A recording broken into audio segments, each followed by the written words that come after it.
মহান রব্বুল আলামিনের কাছে লাখো কোটি শুকরিয়া।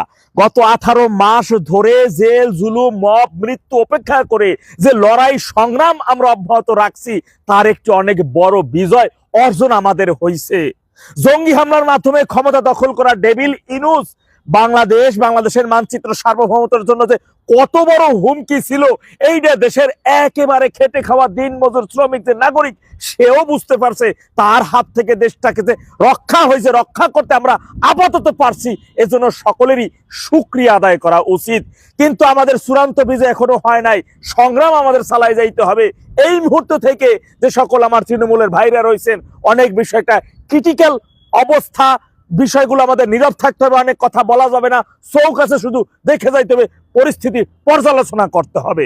মনে রাখবেন, দেশের সকল নাগরিকই জানে যে আওয়ামী লীগের কার্যক্রম নিষিদ্ধ কইরা, নির্বাচন থেকে দূরে সরাই রেখা জোর কইরা একটা প্রহসনমূলক নির্বাচন হয়েছে।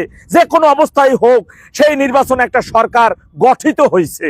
অন্ততপক্ষে স্বাধীনতা বিরোধী, মানচিত্র বিরোধী, ৭১ বিরোধী মব সন্ত্রাসের জনক ডেভিল ইনুস এবং পাক রাজাকার এবং তার উত্তরসূরিদের হাত থেকে বাংলাদেশের সার্বভৌমত্ব যে রক্ষা পাইছে, এটাই অনেক বড় বিষয়।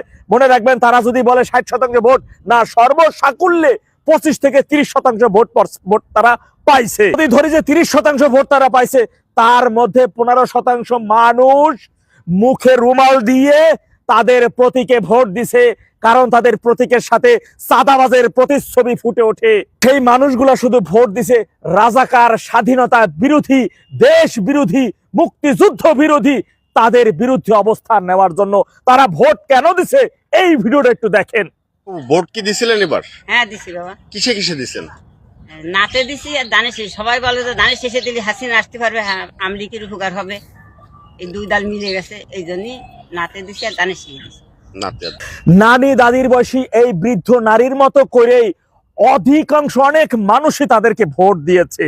এই কারণে ভোট দিয়েছে।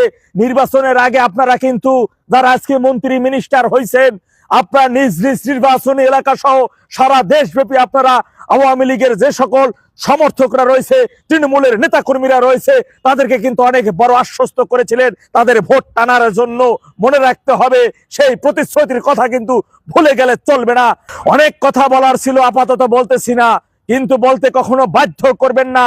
আমরা সেই বিষয়গুলো বলতে চাইও না, কারণ আমরা এই দেশের সাধারণ মানুষের অধিকারের কথা বলি। দেশের মানচিত্রের বিরুদ্ধে যারা অবস্থান নেয়, দেশের স্বাধীনতা মুক্তিযুদ্ধকে যারা অস্বীকার করে, তাদের বিরুদ্ধে আমরা চূড়ান্ত লড়াই সংগ্রাম চালাই যাব। একটা জঙ্গি, একটা স্বাধীনতা বিরোধীদের সর্বশেষ শাবক যত সময় পর্যন্ত বাংলার মানচিত্রে নিঃশ্বাস নেবে, তত সময় পর্যন্ত আমরা আমাদের লড়াই সংগ্রাম অব্যাহত রাখবো ইনশাআল্লাহ। এই সংগ্রাম আমরা কখনো বন্ধ করব না, কেউ বন্ধ করতে পারবে না। যত বাধা বিপত্তি আসুক না কেন, বাংলাদেশের মানচিত্র স্বাধীনতা বিরোধী এবং জুলাই জঙ্গিদের জন্য অভিশাপে পরিণত করব। তাদের জন্য হারাম করে দেব দেশের প্রতিটা 1 ইঞ্চি ভূমি। এই মানচিত্রে তাদের কোনো স্থান হবে না। আপনারা নির্বাচনের আগে তাদের ভোট, যারা যে মানুষগুলো, যে কিছু মানুষ আপনাদের ভোট দিছে, তারা কোন প্রত্যাশায় ভোট দিছে, এই বৃদ্ধ নারীর, এই বৃদ্ধ দাদির, এই চাষির, এমন অসংখ্য বৃদ্ধ ব্যক্তিদের ভোটই তারা বলে দেয় কেন আপনাদেরকে ভোট দিয়েছে। সুতরাং সেই বিষয়গুলো আমরা গভীরভাবে পর্যালোচনা করব। তৃণমূলের ভাইরা আমার, অনেক বিষয় আছে, অনেক তথ্য আছে, যেগুলো এখন বলতে চাই না, এক এক করে ভবিষ্যতে বলবো আপনাদের উদ্দেশ্যে। কিন্তু এখন থেকে আমরা অনেক ক্রিটিক্যাল পরিস্থিতির মধ্য দিয়ে যাচ্ছি, তাই কিছু কিছু বিষয় শুধু চুপ থাকতে হবে। অনেক বিষয় দেখেই বেশি তাড়াহুড়া করা যাবে না, হাসি ঠাট্টা করা যাবে না, চোখ কাছে দেখে যেতে হবে, শুধু নীরব থাকতে হবে, পরিস্থিতি পর্যালোচনা করতে হবে।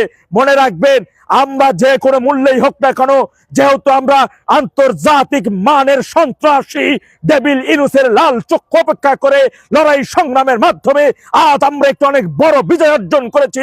তাই আমরা আমাদের চূড়ান্ত বিজয়, একজন স্বাধীনতা বিরোধী রাজাকারের শাবক, ৭১ মুক্তিযোদ্ধা বিরোধী, যারা বিগত দিনে ৭২-এর সংবিধানকে নিয়ে কটূক্তি করে কথা বলেছে, দেশের মানচিত্র সার্বভৌমত্ব নিয়ে কটূক্তি করে কথা বলেছে, দেশের মুক্তিযুদ্ধকে নিয়ে হেয় করে কথা বলেছে, এইগুলো এখন পর্যন্ত এই মানচিত্রে নিঃশ্বাস নিতেছে। যত সময় পর্যন্ত তাদের নিঃশ্বাস আমরা হারাম করে না দিতে পারবো, যত সময় পর্যন্ত বাংলার মানচিত্রের মধ্যে তাদের অক্সিজেন আমরা বন্ধ করে না দিতে পারবো, তত সময় পর্যন্ত আমরা আমাদের লড়াই সংগ্রাম চালাই যাব, যে কোনো মূল্যেই হোক না কেন।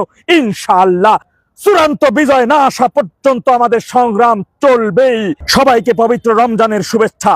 জয় বাংলা, জয় বঙ্গবন্ধু, বাংলাদেশ চিরজীবী হোক।